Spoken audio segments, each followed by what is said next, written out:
బాధ్యత వర్సెస్ సంపాదన. బాధ్యత గొప్పదా? సంపాదన గొప్పదా? దీన్ని తేల్చడం కొంచెం కష్టమే. దానికి సంబంధించిన కథ చూద్దాం.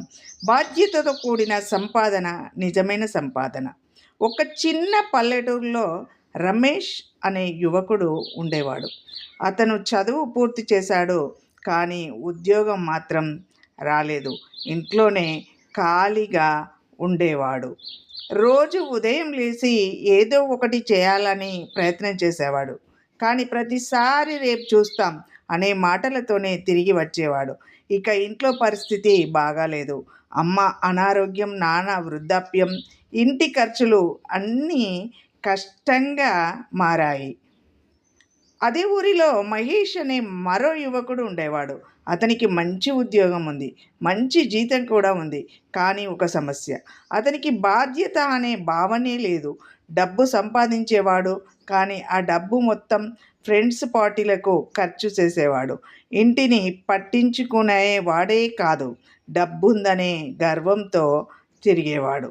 ఒకరోజు రమేష్ ఇంట్లో పరిస్థితి మరింత కష్టమైంది.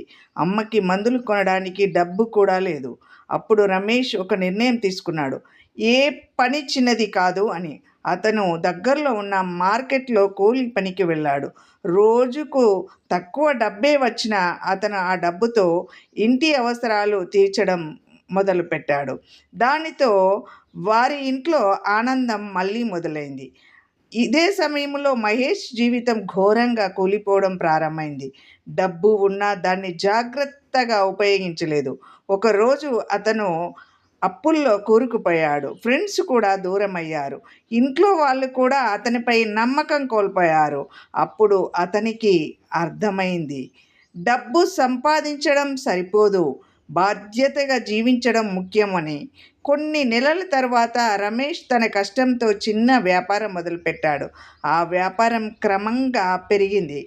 అతను ఇంటిని నిలబెట్టాడు, తల్లిదండ్రులను సంతోషంగా ఉంచాడు.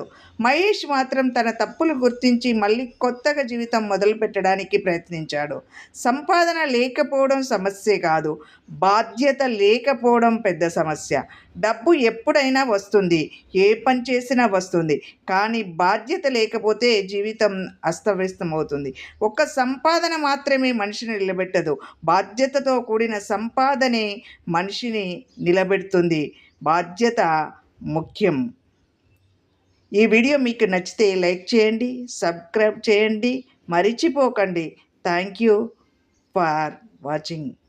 Thank you.